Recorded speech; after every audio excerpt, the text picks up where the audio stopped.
na ayaw mong paaralin ng mga bata. But how come? How come? How can we explain it to the whole world? Bakit ang mga bata doon ay hindi nag-aaral?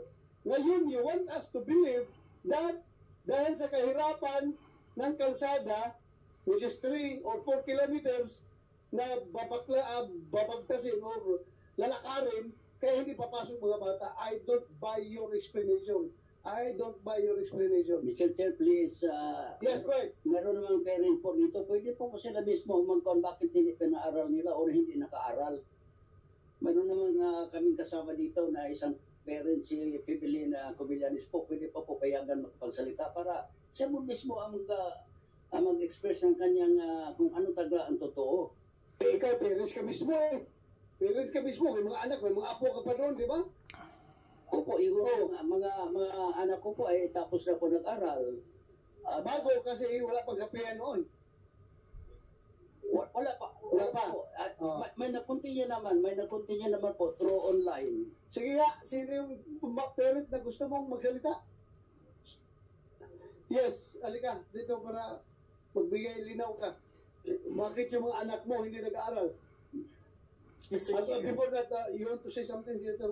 Yes, salamat kayo, Mr. Chair. Bago yung isang importante sa anong follow-up question ko sa DSWD, follow-up lang kay Mr. Galanida. Sir, di ba narinig niyo po yung presentation ni Attorney Dano? Yung mahaba, mabigat, detalyadong schedule ng iba't ibang levels ng Soldiers of God.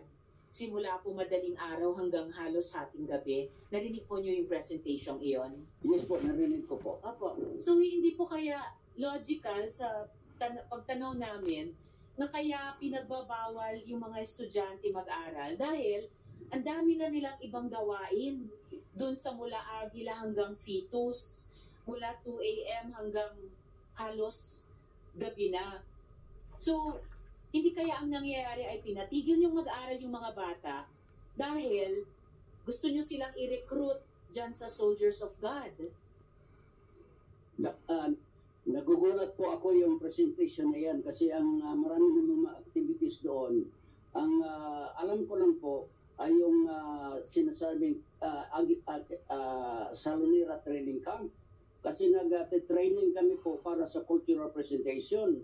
Because we believe, especially during the COVID years, na yung hindi makapag-aral formally, makapag-aral sila informal or non-formal through cultural development. Yes, sir, yung maaring may ilan kayong mga cultural activities doon, pero kahit po yung photo na ipinakita ni Chair, na sabi nung una ni attorney ay cultural event, eh lumabas na flag ceremony. At bakit po kayo magugulat doon sa presentation? Eh mismo yung mga nagtestigo mula sa Agila, mula sa Agnos, yung isang kababaihan din dito, may marka sa kamay ng mga miyembro ng Soldiers of God. At sabi nila pati yung ilang matatapang na mga bata sa fetus, 7 to 8 years old, eh may ganung marka.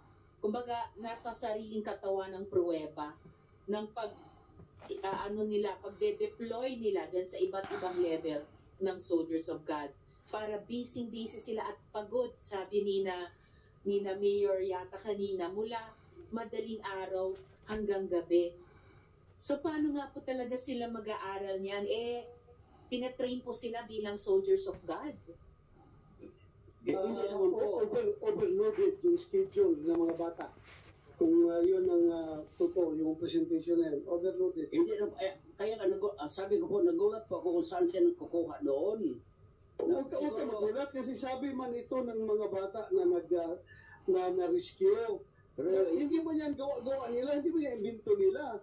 Nagagaling doon sa mga bata na nagsasabi kanina, galing sa kanila. Tapos ikaw ngayon, nagulat ka na may ganyan pala schedule. So sino gumagawa ng schedule? Kung nagulat ka, sino gumagawa niyan? Kasi wala kaming schedule ng ganun ka-hectic schedule. Ang na namin yung... Sir, excuse me po, sorry, Mr. Chair. Okay na, I mean, ang hirap po talagang ang daming mga pagtetestigo, may presentation na napakadetalyado, tapos sasabihin naman po na hindi totoo. Kaya nga po kayong apat in contempt kanina ng komite. Just one follow-up question Yes, Mr. Chair, sa DSWD. Dahil po sabi po ni Asik Dumlao, kulang pa ang panahon ngayon para makumpleto yung pagpoproseso. Pero saan po magsistay yung mga bata? Yun po yung concern kong yun at tanong sa DSWD.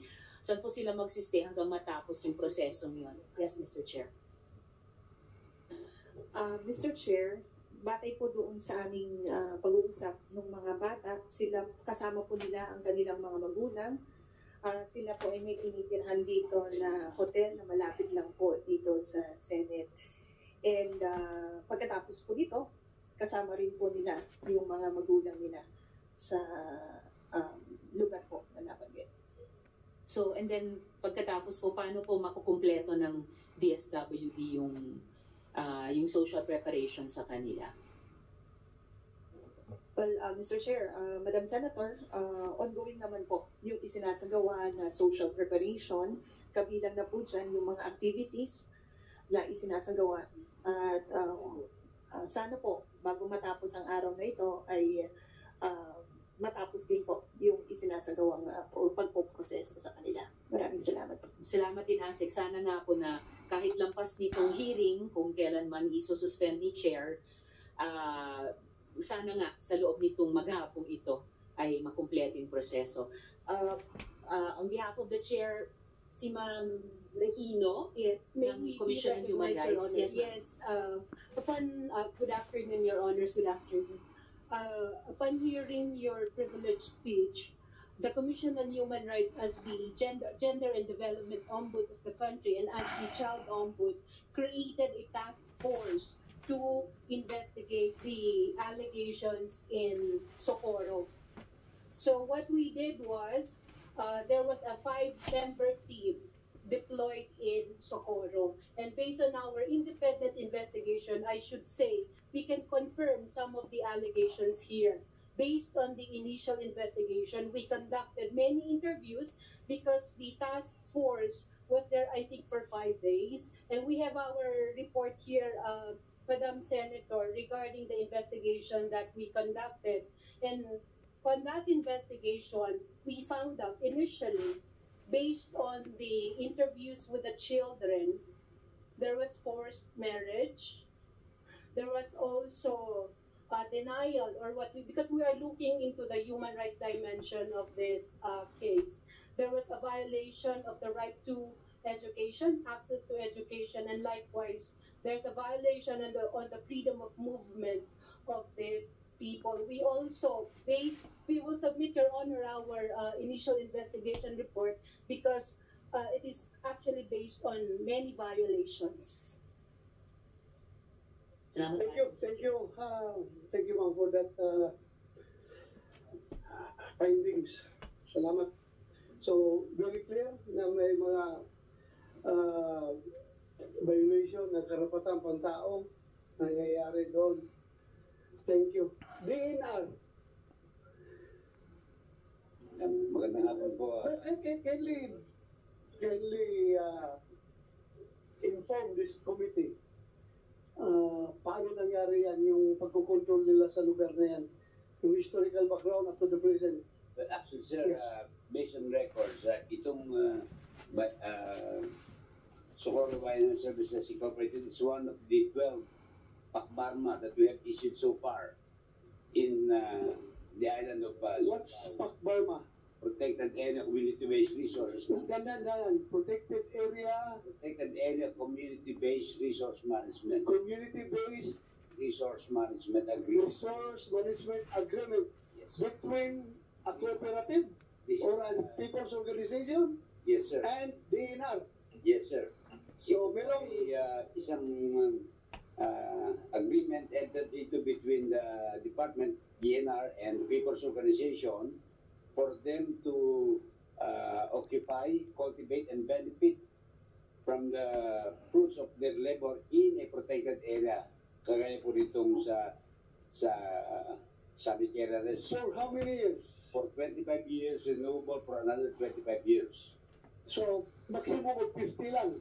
Maximum of 57. In this case, sa kanila, nakarenew na sila. Nakaka-labing na taon na Ano? Ika-25 taon ay sa PEDSA 2029 po. Mag 25 years pa ngayong 2029 po. 2029. Yes, sir. So after that, renewable pa. Pwede po nila Another renew. 25 years. But after our evaluation that they have not violated any of the terms and conditions ng ating agreement.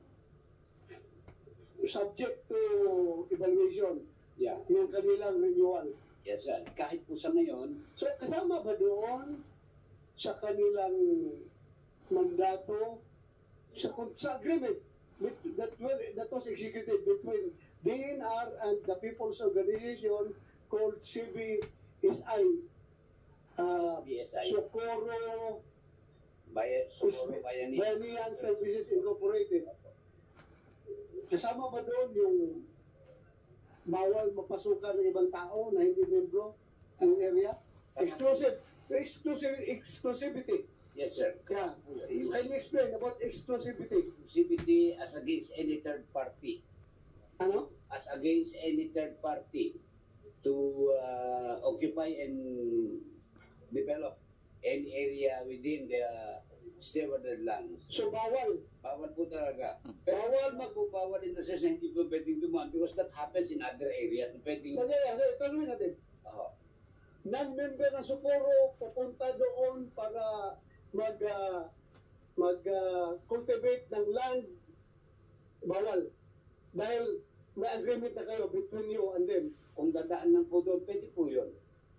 Kung dadaan lang, Pwede po. ang pasyal-pasyal lang, Pwede yun po. Kung wala namang gagawin masama doon, pwede po yun. so it doesn't cloak them with the power to prohibit other people from coming inside the territory. Hindi po. That's clear. Pwede po yun, yes, sir. Pwede po. Hindi yan stipulated doon sa agreement, ha? Ang exclusivity po is yung use. Na yung Yung land use lang. Yes, sir. Opo. Pero yung entrance at saka egress, walang problema. If I may add, Mr. Senator, sir, Yes, why? kahit po yung aking mga tauhan, we have, despite our visitorial power, we still need to get clearance from them to be able to exercise our moratorium. You are the regulating agency, DNR. You have the visitorial powers.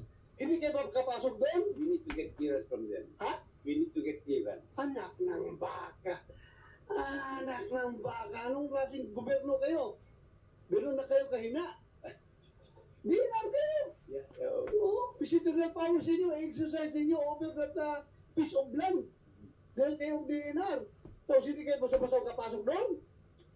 Based on my paso, ganun po sa experience namin. We have to inform them in advance na pupunta sa that day. Jerry's Kilario, bakit niyo binabawalan ng DNR na mag-perform na kanilang mandato doon, na mag-visitorial powers sa inyo? Ikaw mo, Presidente, you answer. Hindi po naman binabawalan yung DNR. Kung pwede sila pumasok, pwede naman. May mga hindi na nga pumapasok. DNR na kayo nagsasabi ngayon, no? Ikaw, puro ka lang nga. DNR na nagsabi na hindi sila makapasok. Ay, yung makasagot lang po yan ay si Board Mamerto Galanida. Sige, go ahead, Mr. Galanida. Mr. Chair, Go ahead, Senator Risa. kapansin-pansin lang, dapat ang presidenteng talaga ng isang organisasyon makapagsagot tungkol sa organisasyon. Pasa lang ng pasa ng mga tanong kay Mr. Galanida, Mr. Chair. Yun nga, lumalabas na parang figurehead ka lang dyan, Mr. Jerry's Kilario. Mr. You're not Chair, the ones leading that organization. Mr. Chair, kasi po baguhan lang siya, hindi niya alam kung anong nangyari yung for the last almost 24 years. Eh, bakit siya ginawa niyo presidente? Dahil? Siya po ang in-endorse ng dating presidente namin at sa general election siya po ang nanalo. Okay. Sige. Mr. Chair, Siya talagang pinili ninyo. Mr. Chair, ilina ko lang po. I cannot remember of any incident na binawalan namin ng DNR kasi regular naman sila nagpunta doon even mga 1 month ago nagpunta naman sila. In fact, I think they are even there in Socorro now. Mr. Galanida, I will cut you short. Kung sabi mo, may laban, may away kayo dito ni Mr. Idelito, sangko dahil gusto niya, dati siyang membro, ngayon gustong gumawa ng, mayroon siyang, he has axe to grind against you. Sabi mo rin naman, sila mayor, dahil sa politika, politics, hindi kayo magkakaintindihan, okay lang yan. I can accept that na parang kini-question mo yung kanilang sinasabi. Pero ito ngayon, DNR, ano pakialam ng DNR sa politika ninyo? Ano pakialam ng DNR sa asosasyon ninyo? Ang pakialam lang niya is being the regulating agency by the government to regulate yung activities ninyo dyan sa lupa na yan. Ano gusto bakit siya magsinungaling? Ang totoo po, mayroon naman siyang yung representative nila, isang team, yung headed by Mr. Dansin ano yung apelido. Parang naman siya nagpunta doon. Ayaw ko bakit sabi ni director na binawalan. Sinabi na nga niya. Nagulat po ako. May protected area superintendent experience that situation na hindi siya pinapasok niya sa area na yan. May pasok in Siargao. Ano sabi niya? Siya po mismo yung naka-experience. Gamitin mo yung microphone. You introduce yourself first. Good afternoon, Honorable Chair. Yes. Samuel Malayo po, Protected Area Superintendent of Siargao Islands Protected Landscape and Seascape. My personal experience in Bayanihan is that during the time when I was still in the regional office and I was conducting performance evaluation of all pack farmers in Socorro, it was only SBSI who did not allow us to enter the area. They responded to our letter that they don't have anybody who could assist us in our evaluation because they have important activity in their area. So with that, you did not complain to the police and seek assistance from the police para you can perform your mandate, pagkapasok ka doon sa loob. Hindi ka nag-report sa police? Hindi ka nagpatulong? Hindi ka nag-coordinate sa police? Normally sir, pagka mga ganun pong situation, we just consider the responses and we just reschedule our visit. Ganyan sir. Kasi anyway, that's part of our regular monitoring and evaluation. So kung di sila po pwede, then we just reschedule our visit. That's how we treat our partners in area development. Kasi partners natin sila eh. They may have the reason, so inuunawan na lang po namin. But then, yeah. You may have the reason. They may have the reasons. You may have the right understanding. But the way I see it from the outside, my God, you're a government agency regulating this activity or this piece of land ng ating bansa. Then, hindi kayo makapag-conduct ng evaluation sa loob dahil binabawalan kayo. Mr. Chair, I think Yes. I remember merong isa sa mga witnesses nagsabi na nung nagpunta ang DENR, they were able to set up a trap, parang ganun. Pero I think si Martin nagsasabi, baka matandaan pa niya, yung isang witness natin nagsabi na Bitcoin or in term parang may Trap. Oo. Bitcoin ang taga. Isa nang sabi. Si Mark Lozano yata yun.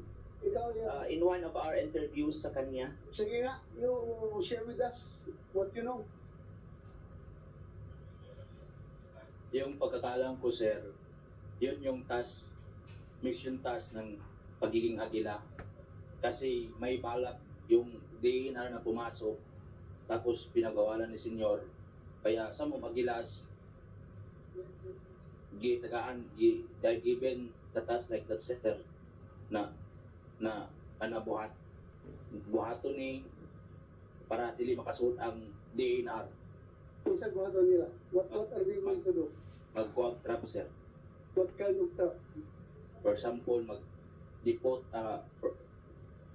yung kahoy sir, yung kahoy na papatamaan siya, ganun, para hindi makapasok. Sino nagsabi niyan? Yung kasama kong Agila sir, Sino? yung ibang member sir, Ang pangalan? yung nickname lang naman ko sir. Anong nickname?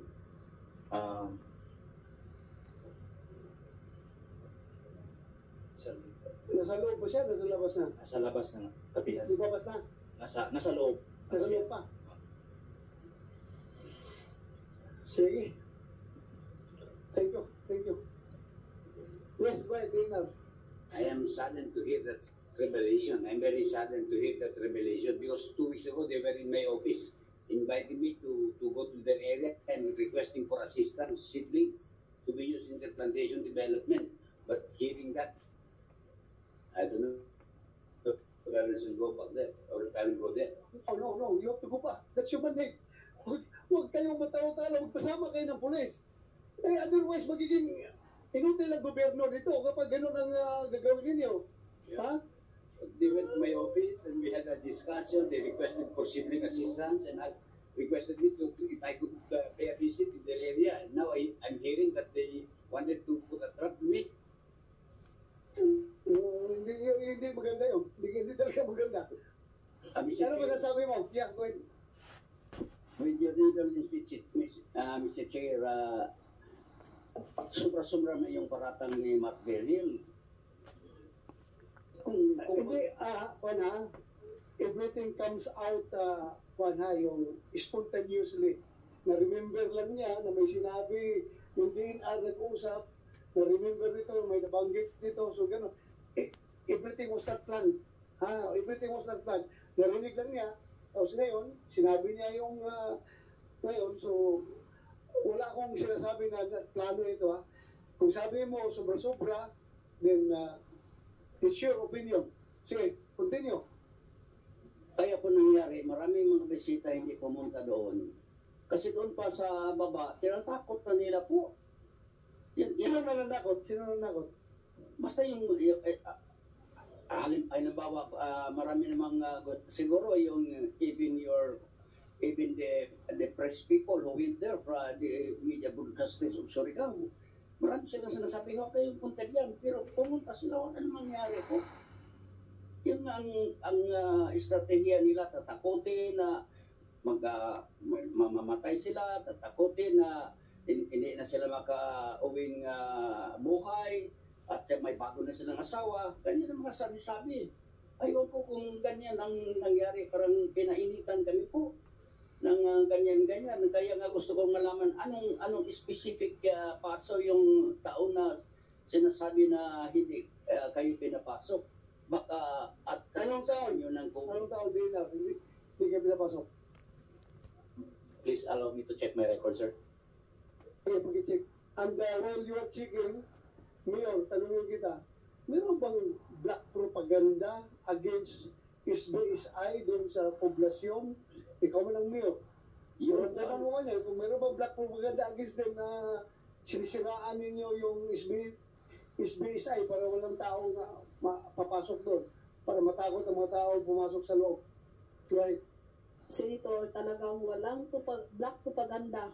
Wala kaming ginagawang pananakot na magpunta ng kapihan. Talagang wala.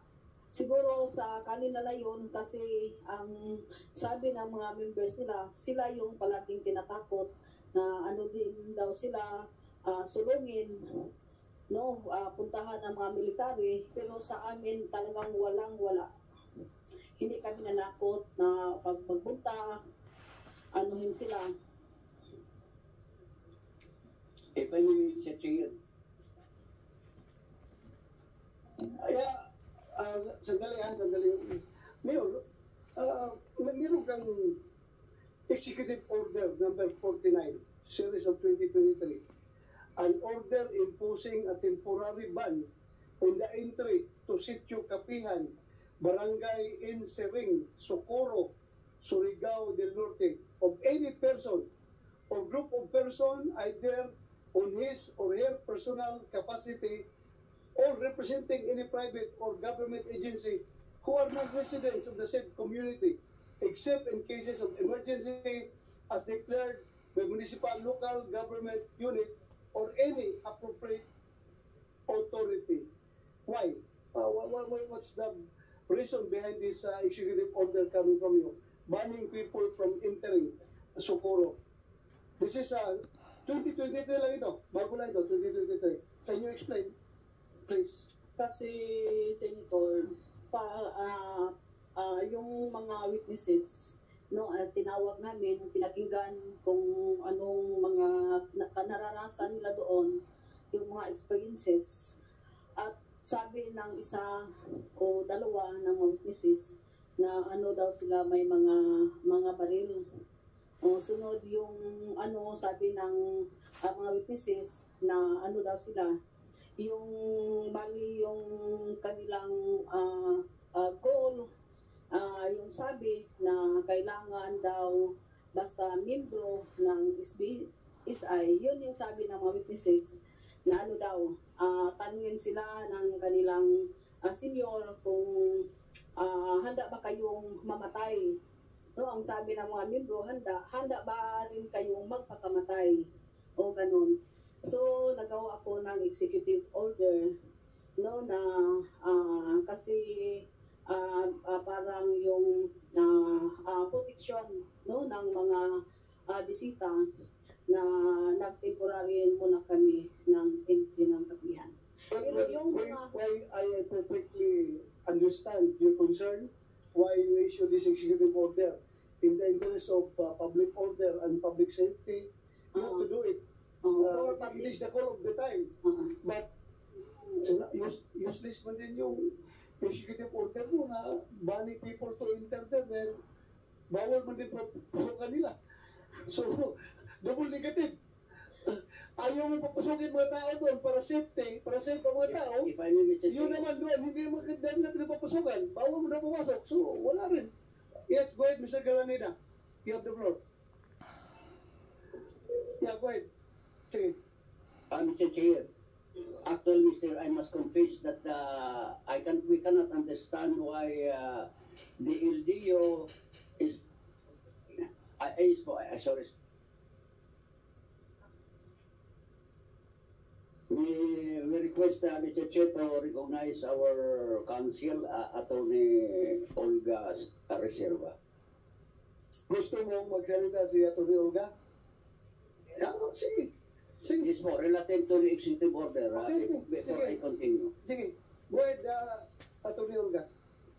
Good afternoon, Your Honors. I'm Attorney Hilary Olga M. Reserva, and I appeared Sandali, reserva. Reserva. So, si kanina, attorney, yung apo ng original De La Peña. De La Peña ka. De La Peña. Ito, reserva. Yes. Okay, go ahead. I appeared before the Sangguniang Panlalawigan because there was an ordinance created by the LGU of Socorro which exactly copied the EO 49. And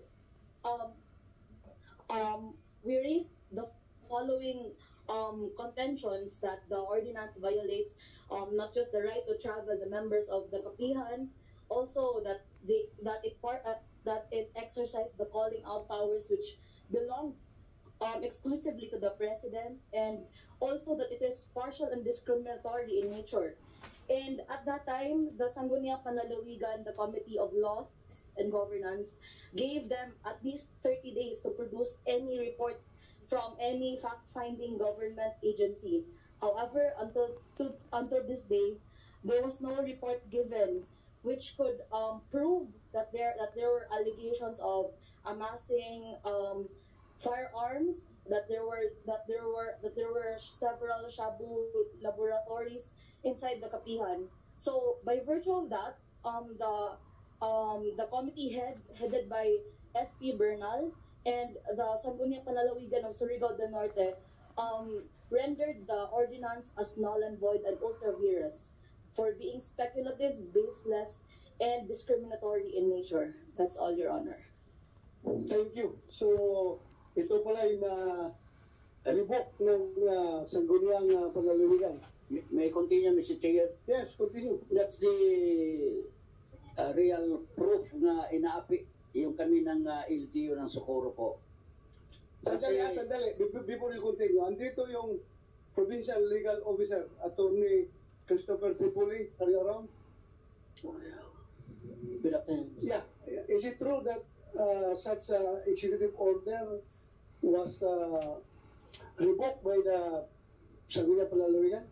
What was revoked, Mr. Chair, was the ordinance that was subsequently passed by the Legislative Council of the Municipality of Socorro. The municipal ordinance. Yes, Mr. The same issue, the same topic. Yes. About banning the entry to Kapihan. Generally, Mr. Chair, they adopted the executive order of the mayor. Okay. Thank you for that. Please continue, Mr. Mr. Chair, actually, Mr. Chair, I must confess na nag-lead ng kaguluhan doon ay ang LGU mismo, Mr. Chair. Kasi siguro because of political rivalry. Halimbawa, marami silang tatlong executive order, isang ordinansa na parang inaapi kami, parang discriminate kami. That was a class legislation. Tanong ko, bakit si Mayor Rachel hanggang naupo siya last July 22, July 1, 2022 hanggang ngayon hindi lang po siya nakabisita o nag-invite sa amin po doon sa Kapihan.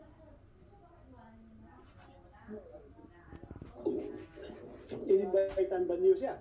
May I be recognized? Sandali lang. In-invite po ba sila? Si Mayor? Then, ang konpo namin is kung mayroon kaming mga problema, dapat as a mother, kasi sabi niya sa election campaign, mother of all. Pisunulatan kami, in-invite kami. In fact, I went twice sa kanya, nasabi ko na ano ba ito kung pwede lang ayusin natin. Ano talaga ang gusto ng LGU, Mr. Chair. Pero ang nangyari, hindi siya maski mga activity ng LGU, hindi kami phenomenals, hindi kami involved. Okay. Aywan ko. Before the Mayor answers the question, siguro, ako yung inyong whatever political differences that you may have among yourselves, Mayor at saka ikaw, pwede yung maariglo. Pwede yung maariglo, wala problema, pwede yung pag-usapan. Pero ang hindi mapag-usapan, yung mga issue ngayon na pinag-usapan natin, yung pagkasal ninyo ng mga bata na minor de edad, at pagpupumilit na mag-sex sila, at saka yung hindi pagpapaaral sa mga bata. Hindi talaga magkuha sa usapan yan. Dahil ibang usapan yan. Ibang usapan. Your Honor, if I, Yeah, go ahead. Your Honor, all of the issues raised here in this proceeding were also raised at the Sangguniang Panlalawigan, Your Honor. And in a recent interview by Sangguniang Panlalawigan Bernal, he even said that he has in his own verified sources that the intention, the motive behind the ordinance, which basically copied the EO 49, which gave the power of the task force Kapihan to get the custody of the children, was based on personal motive of Mr. Adelito Sampo. That's what is in his interview, Your Honor. Okay, regardless, whatever, kung may motive behind or what, the fact remains that it was invalidated by the Sangguniang Panlalawigan. So, wala na yun, wala nothing to discuss about that. Talagang mali yung municipal ordinance as far as the Sangguniang Panlalawigan is concerned. Yes, Your Kasi Honor. nirebook nila, di ba? Yes, Your Honor. So, it stays. Pero ka gusto sabihin, bago magsagot si Mayor, Lastly, Your Honor. Sorry. sandali lang, ikaw muna,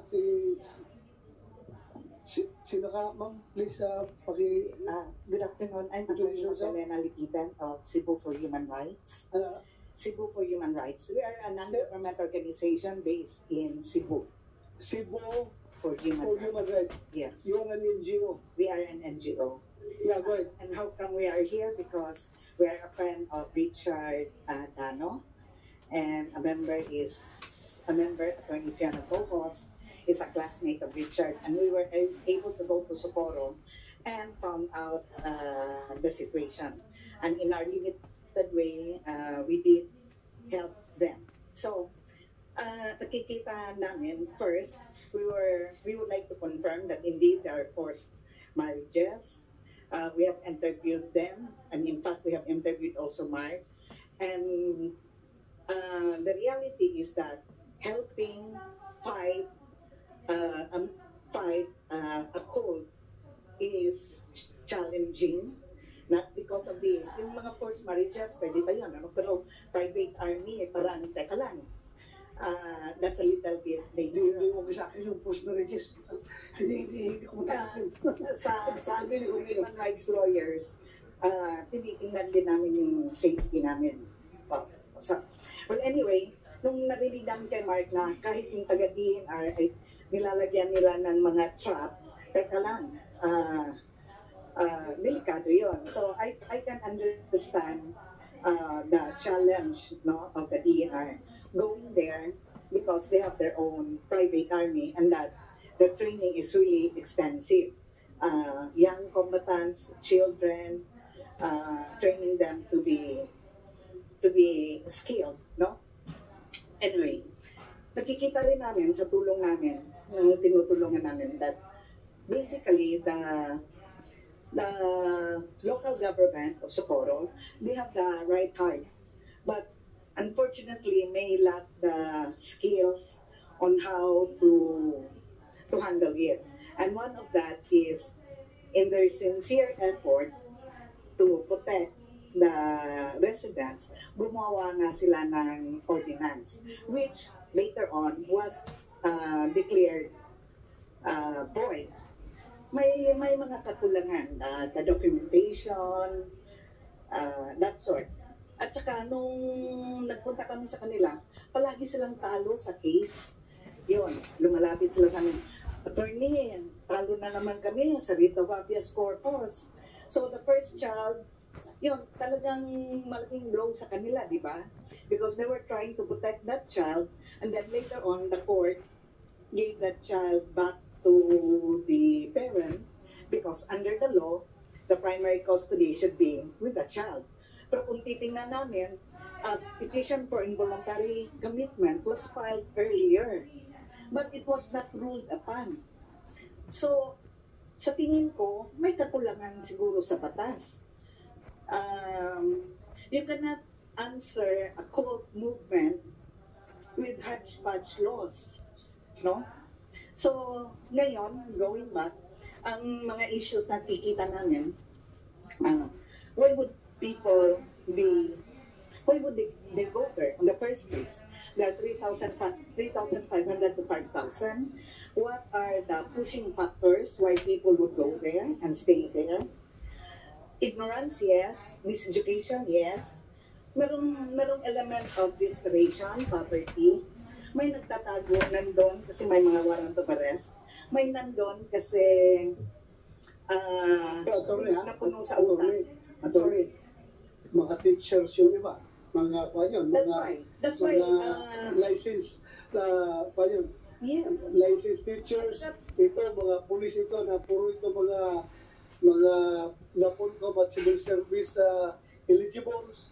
So, yun lang, nagbati lang ako. Please continue. Totoo yun. At saka tinatanong yun sa media sa amin, what pushes them? Bakit nandun sila?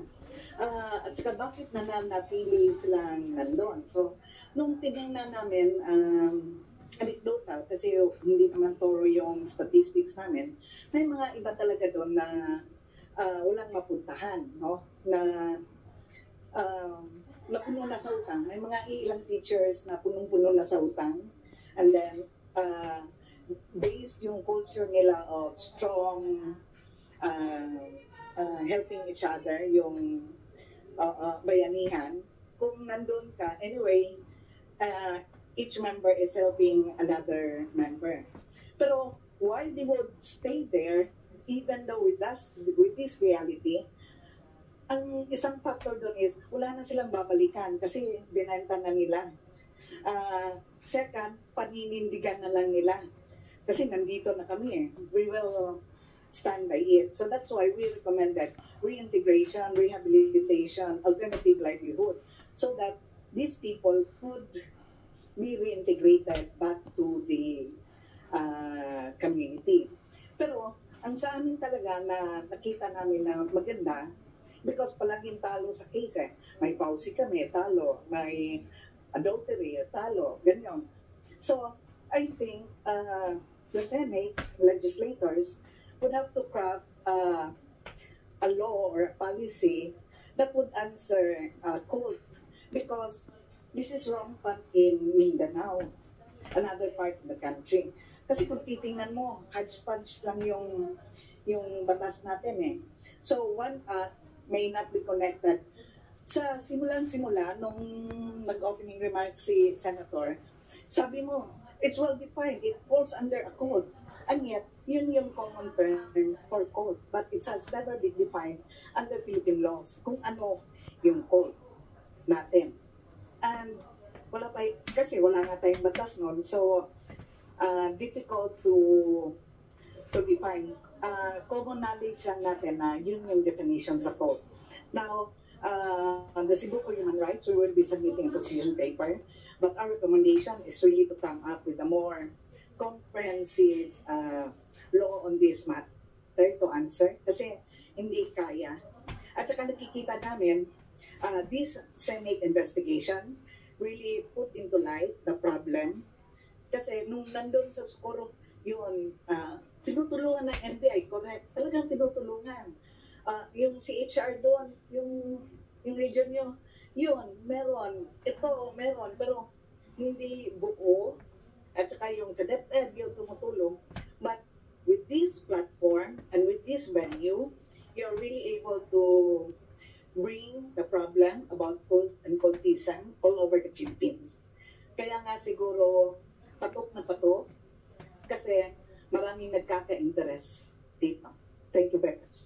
Thank you, Atty. Thank you for your